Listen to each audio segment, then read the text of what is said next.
Yeah, Zoom definitely makes it a lot more awkward. Yeah, because it sounded like you said, oh my God, now I just forgot the name of our podcast. I'm tired. Oh my God. She's got to have it. No, this is an amazing intro. All right. it'll be a good intro because you can sleepy holiday intro. You can put it in the beginning as a beginning blooper. Okay, so what are we talking about? We're talking about Fleabag season 2, episode 5. Yes, the second last episode. The penultimate episode. Episode of Fleabag. Now with video and yeah. And Lisa is a very, very good editor who makes us all sound smart. So nice. I don't know how she does it, but I think you guys might be smart to begin with. Well, that's what we want everyone to think. Yeah. You should hear the raw video. Makes no sense. It'll be a lot like the job interview I did, where you just ramble and you talk and you hope you hit the point somewhere in there. Yeah. I mean, that's generally what our conversation is like, but I feel like, all of it feels like pretty relevant. So yeah, I do like that we have the odd rambles or the odd detour, but that's kind of the nature of this podcast. Mm-hmm. Maybe this conversation won't have changed some people's minds that horror is for them, but hopefully, if I can do anything, hopefully it's encouraged people listening to maybe check it out.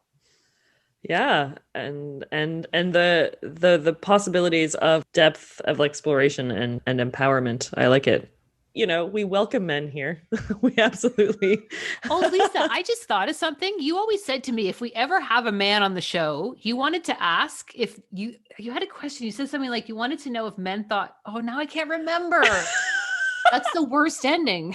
That's the worst ending. Oh my God. I am literally on the edge of my seat. I feel quite a lot of response. I do not associate myself with all of them. Always check. Yeah, you made me sound very good the last time. I sounded very smart when I listened, which is not what I was expecting, not what I remembered. So I have a lot of trust for you. Well, do you know what else is interesting? I've asked my great intelligent friend Kate, and she listened to the oh my God, the film that your episode with Gosford Park.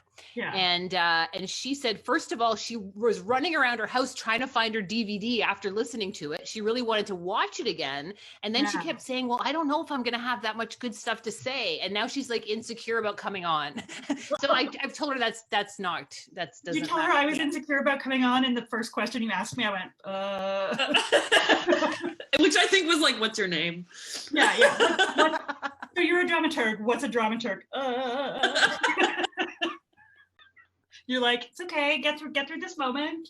Answer the question. It'll be fine. I can edit the text. Oh my God. That just reminded me of this moment I wanted to share. I was interviewed for doing this art installation back when I feel like I was still very ill with my PTSD, like life was hard. And this woman interviews me and she's like, so when were you cured? And then points the microphone over to me. It was just someone that I don't know, read some small amount of something, but I was like, I don't know what I said. And I didn't watch the interview because I knew I kind of was weird and froze and I kept fixing my bangs weird. Bun watched it for me and he's like, yeah, you seem really nervous, but isn't that a weird thing to say when you're not cured at all? You're barely hanging on and someone's like, so curing trauma is not really a thing. It's not a thing. Yeah. It's that'd be like a miracle. Yeah. Anyway. When you're cured, I'm like, I'll come back in time and tell you. Yeah.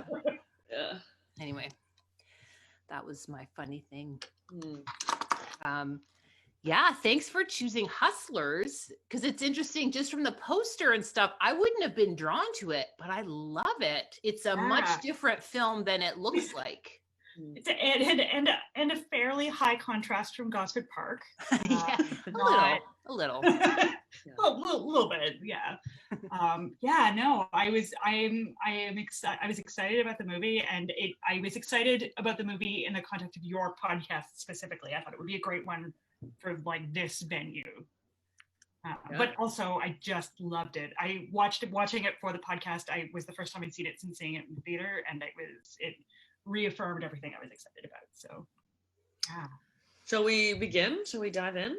Let's Sure, do it. yeah, So then usually we will stop the video so that the audio is better and then just do audio from here if that's great. Awesome. All right.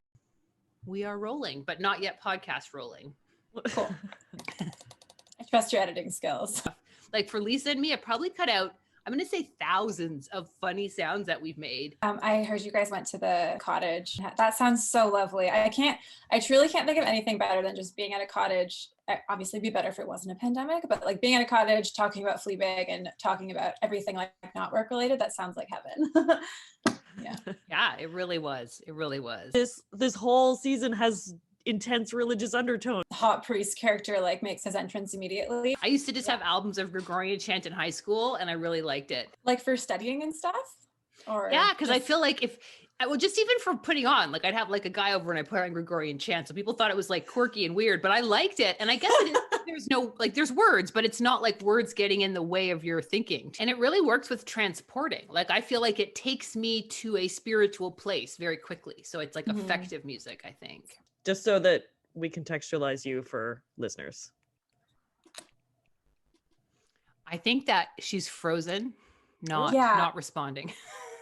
Zoom problems. Yeah. And it is interesting because when someone freezes at first, you can't tell. You just think they're not. Like it seemed like she wasn't answering, but it's interesting. It's just. Or she was like thinking real hard. Yeah. Oh, am I back now? Can you guys hear me? I can hear you now. Yeah, yay. Excellent. Well, I just regaled Claire with the story of how when I was in my 20s and I didn't have an assistant, I made one up. And the name spontaneously was Trinity Jones, which is sounds like a superhero. And then she had an English accent when someone asked to talk to her and it was me. And I had forgotten that I did that. So that was fun to remember. I love that. That's great. Yeah, so thank you for agreeing to come on. Yeah. Oh yeah, of course. Yeah, we're kind of a newbie podcast. So tell me how you know Susan Bond. Oh boy. I think, yes, I was doing a Shakespeare competition, and she was a judge for it like a solid 6 years ago. Oh, okay. Yeah, it was like a first folio sight reading competition fundraiser for a Shakespeare company.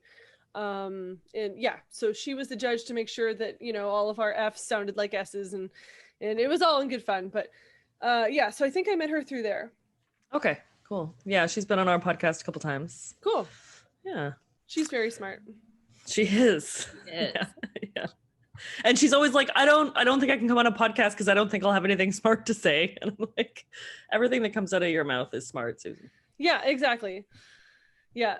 Whereas like I have it's funny. I was thinking about this film because I'm terrible. Maybe I should just save this for your podcast, but like, I don't know. No, I'm just like, I'm so not a film critic. Like I'm a very easygoing film watcher. So I'm just like, that was great. And then like, if I actually start to thinking about it, I'm like, oh no, that wasn't great. Oh no. And like, so it's to actually have to sit down and like think critically about films that I like has been very interesting.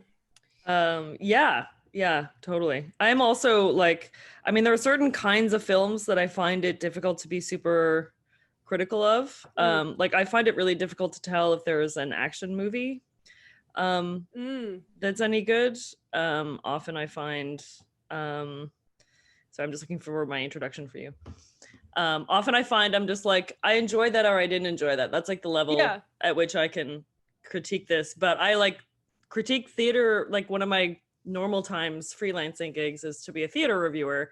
And so like I do drama I can handle, but like comedy also I it's harder. So yeah. Who do you review for? I Now Magazine, although I guess like we're kind of all the freelancers are on hiatus. Glenn barely has anything to write anything about. He did a whole series of like Pandemic Walk. I know, I saw that.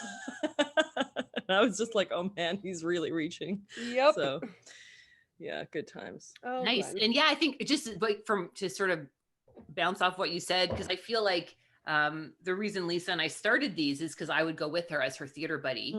And then we would have these really like animated, excited conversations because I produced films for a lot of years, and I still am a storyteller. So I'm always like, I think about this stuff constantly. And I kind of like that it's not like officially kind of a critique. It's really like a conversation, which is why it's so great. Do you know what I mean? Yes. So thank you for coming to. Yes, of course. And I just noticed too, because we are recording video that we don't use, but just for us, when we both said the name of the podcast, we both had the similar kind of crazy face at a similar angle. So I might just cut that little tidbit as a GIF or something. Sure. Yeah, please do. Hello and welcome back to another episode of She's Gotta Have It! Exclamation mark.